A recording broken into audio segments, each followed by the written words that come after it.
അപ്പോൾ അതിന് ഇവർ 24 കട്ട് ചെയ്യുന്നതിന് മുമ്പ് 5 ദിവസം മുമ്പ് അത് വളരെ പ്ലാൻ ചെയ്തുകൊണ്ട് കണക്ക് കൂട്ടിയിട്ടാണ്. അപ്പോൾ എനിക്ക് അടുപ്പമുള്ളൊരു BJP നേതാവിനെ കൂടെ നിങ്ങൾ പറഞ്ഞ പ്രകാരം എന്താ ഇവർ 24 കട്ട് ചെയ്തു കഴിഞ്ഞു. അപ്പോൾ അയാൾ ചിരിച്ചുകൊണ്ട് പറഞ്ഞു, ഞങ്ങളാരും പറഞ്ഞിട്ടില്ല, ഞാൻ വെല്ലുവിളിക്കുന്നു. ഇത് അവരുടെ ബുദ്ധിയിൽ വെച്ചാണ്. ശരിയാണ്, കേരളത്തിലെ മൊത്തം തിയേറ്ററുകൾ പരിചയമുള്ള പലരുമായി ബന്ധപ്പെട്ട് ഞാൻ നോക്കി ഈ 5 ദിവസം, അതായത് രാവും പകലുമില്ലാതെ ജനം ഇരച്ചു കയറിക്കൊണ്ട് എമ്പുരാൻ സിനിമ കണ്ടു. പണം വാരിക്കൂട്ടി.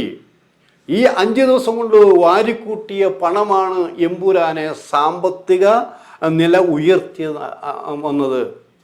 അത് തിയേറ്ററുകാരെന്ന് പറയുന്നുണ്ട്, ഞങ്ങളിപ്പോൾ സന്തോഷത്തിലാണ്, ഞങ്ങൾ കുറേ പണം കിട്ടി, ഞങ്ങളുടെ കടം വീട്ടാം.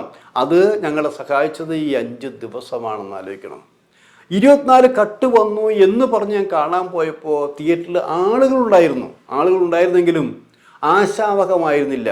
കാരണം അന്ന് പോകുമ്പോൾ 5, 6, 8, 7 ദിവസമാണ് ഞാൻ ഈ സിനിമ വീണ്ടും കാണാൻ പോകുന്നത്. അപ്പോഴൊന്നും വലിയ തിരക്കുണ്ടായില്ല. കേരളത്തിലെ ഒരു തിയേറ്ററിൽ അത്ര തിരക്കുണ്ടായിട്ടില്ലെങ്കിലും ആൾക്കാരുണ്ടായിരുന്നു. ജനത്തിൻ്റെ മനസ്സിൽ വന്നത് എന്താ, കുറേ സാധനം വെട്ടിക്കളഞ്ഞിരിക്കുന്നു. ഈ വെട്ടിപ്പോയ കുറേ പേരുകൾ, ഈ ബജരംഗാളിൻ്റെ പേര് 6-7 സ്ഥലത്ത് നിന്ന് വെട്ടിമാറ്റിയിട്ടുണ്ട്. ഇതാണ് കൂടുതൽ എണ്ണം കൂടിയെന്ന് ആലോചിക്കണം.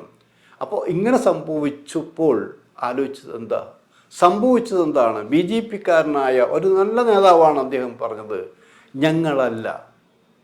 ഞങ്ങൾ പറയുകയാണെങ്കിൽ നിരോധിക്കാൻ നിങ്ങൾ നിരോധിച്ചിട്ടില്ല, പക്ഷെ ഇത് അവരുടെ ബുദ്ധിയിൽ ഉദിച്ചതാണ്. ശരിയാണ്, ഈ ആദ്യം ഞാൻ കണ്ടപ്പോൾ ഞാൻ പറഞ്ഞിരുന്നു കുറച്ച് ലാഗ് ചെയ്യുന്നുണ്ട്. കാരണം 1 മണിക്കൂറിന് ശേഷമാണ് മോഹൻലാൽ വരുന്നത്, പൃഥ്വിരാജ് വരുന്നത്, പ്രധാനപ്പെട്ട ആൾക്കാരൊക്കെ വരുന്നത്. അത് കുറച്ച് ലാഗ് ചെയ്യണം. ഇപ്പോൾ ക്ലീൻ ആയിട്ടെല്ലാം എഡിറ്റ് ചെയ്ത് ക്ലീനായി.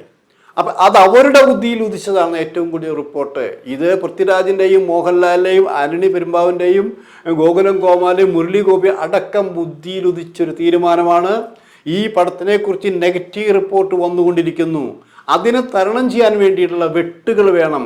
ആ വെട്ടാണ് ഇവർ തന്നെ എഡിറ്റ് ചെയ്യാൻ തീരുമാനിച്ചത്. അങ്ങനെ ഒരു തീരുമാനമെടുത്തത് കൊണ്ട് ഇവർക്ക് കണ്ടമാനം പണം വാരിക്കൂട്ടാൻ കഴിഞ്ഞു എന്നുള്ളതാണ് സത്യം.